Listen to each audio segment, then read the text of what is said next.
Olá, tudo bom, pessoal? Vamos falar aqui da resolução que determina as novas diretrizes para a formação de professores da educação básica.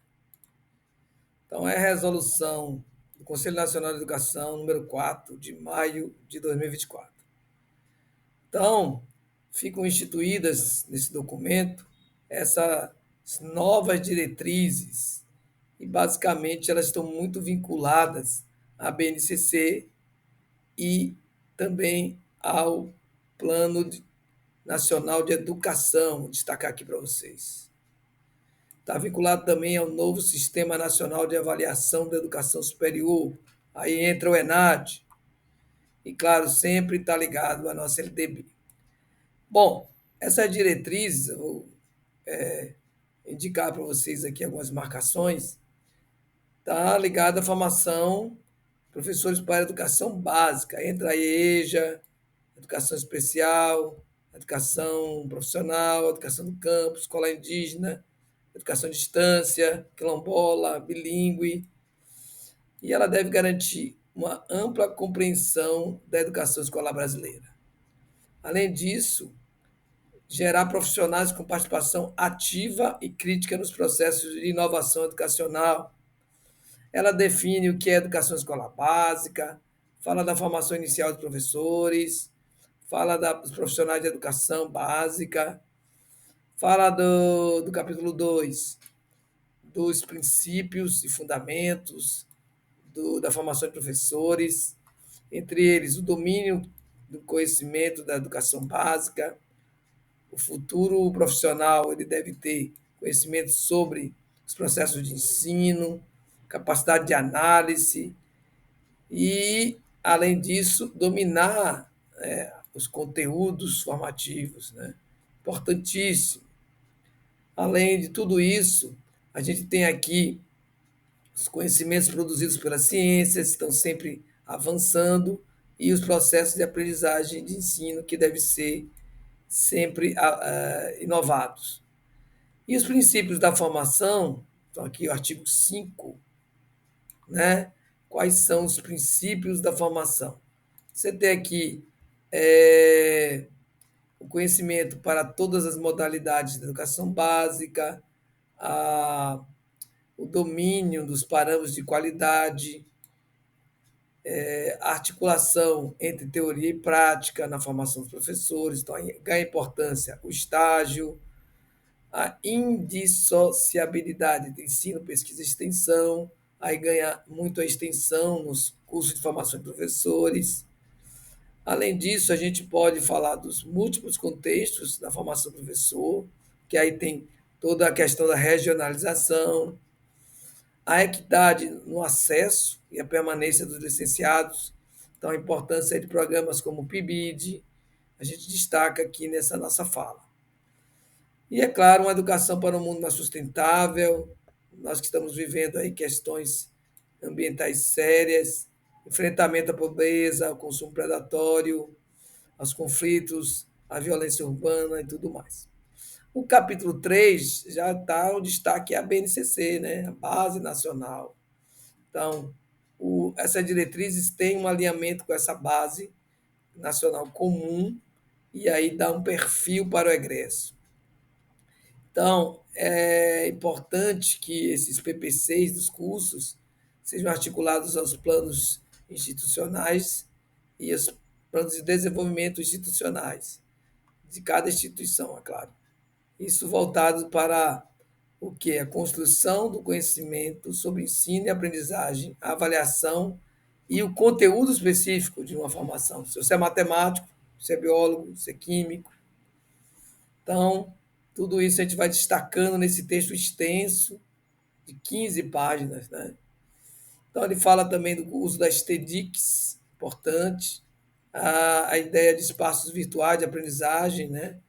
Como você tem o uso aí de ferramentas online, a consolidação da educação inclusiva, então você tem a valorização étnico-racial, gênero, sexual, religiosa, etária, entre outras.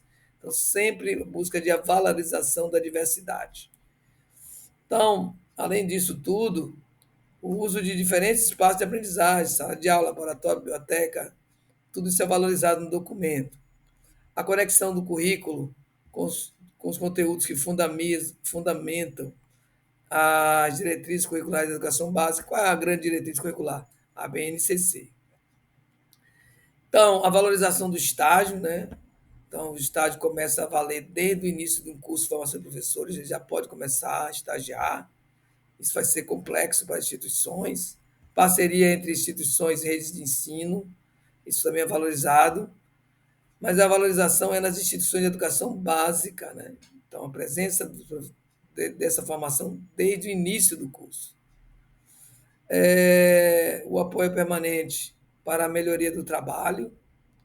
Então, nós temos vários itens aqui, que as questões socioambientais, como eu falei a você, a participação na elaboração do próprio projeto pedagógico das instituições, pelo estudante. Então, são esses os itens. O artigo 9 ele fala das cursos presenciais e à distância. Então, ele deve garantir o atendimento a alguns critérios, né? Como maior oferta de carga horária presencial, por exemplo, de aulas, de atividades práticas. Ao final do curso também, o egresso deve estar apto aqui. Aí vem a parte da ENAD, né? Que vai o exercício da docência. Ele deve ter um alinhamento com a BNCC. Então, ele também deve identificar as questões socioculturais e educacionais com a postura investigativa. É um documento muito rico, são 15 páginas, né, pessoal? Então, a gente vai caminhando aqui, todos esses parágrafos, para o capítulo 4. Então, formação inicial. Então, quais são as formações iniciais? Licenciatura plena, vamos dizer assim, não existe o termo, mas é a licenciatura de 4 anos, 3.200 horas. A formação pedagógica para bacharéis tecnológicos, você é engenheiro, quer fazer uma formação pedagógica, não precisa fazer a licenciatura de 4 anos. E a segunda licenciatura também, você é matemático, quer fazer física. Então, por aí vai, isso tudo está previsto nesse documento, esses 3 campos. Então, a gente pode, caminhando aqui, falar dos núcleos que vão fazer a formação do professor. O primeiro é o geral, então a formação pedagógica, filosófica. O segundo é a aprendizagem de conhecimentos específicos. Então, se você é física, vai estudar mecânica, ótica. Se você é química, química orgânica, inorgânica, matemática, idem. O terceiro, a parte de as atividades de extensão, previstas na curricularização da extensão. E aí o quarto, o estágio. Então, o núcleo é importantíssimo, valorizado bastante nesse documento.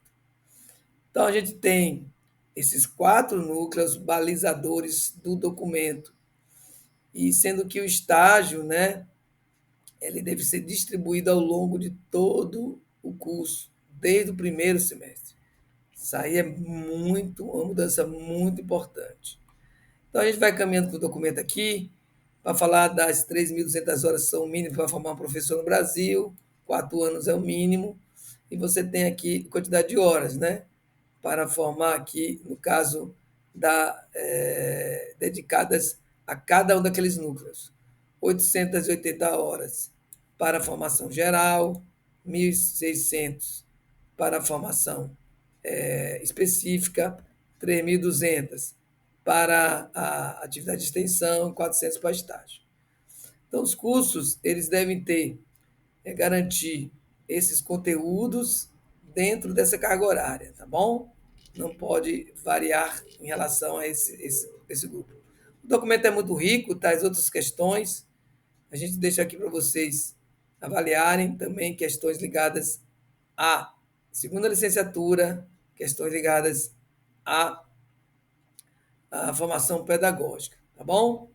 Sendo importante destacar que esse documento coloca 2 anos para a implantação dessas mudanças em todos os cursos de formação de professores e revoga as antigas resoluções que mantinham os cursos de formação de professores. A 2 de 2015, a 2 de 2019, a 1 de 2020. Tá bom? Aqui está a lista dos cursos que tem aí a organização de suas áreas equivalentes à formação original e à segunda licenciatura. Ciências humanas, esses aqui estão todos ligados entre si, então os cursos de licenciatura e segunda licenciatura são mais rápidos, vamos dizer assim, carga horária menor, esses também linguagens, esses de ciências da natureza e esses de ciências exatas. São considerados para a segunda licenciatura cursos equivalentes. Então, eles têm uma carga horária menor para a conclusão do curso. É isso aí, pessoal. Estamos vivendo uma mudança na formação de professores, que é a resolução das novas diretrizes curriculares para a formação de professores. Até mais.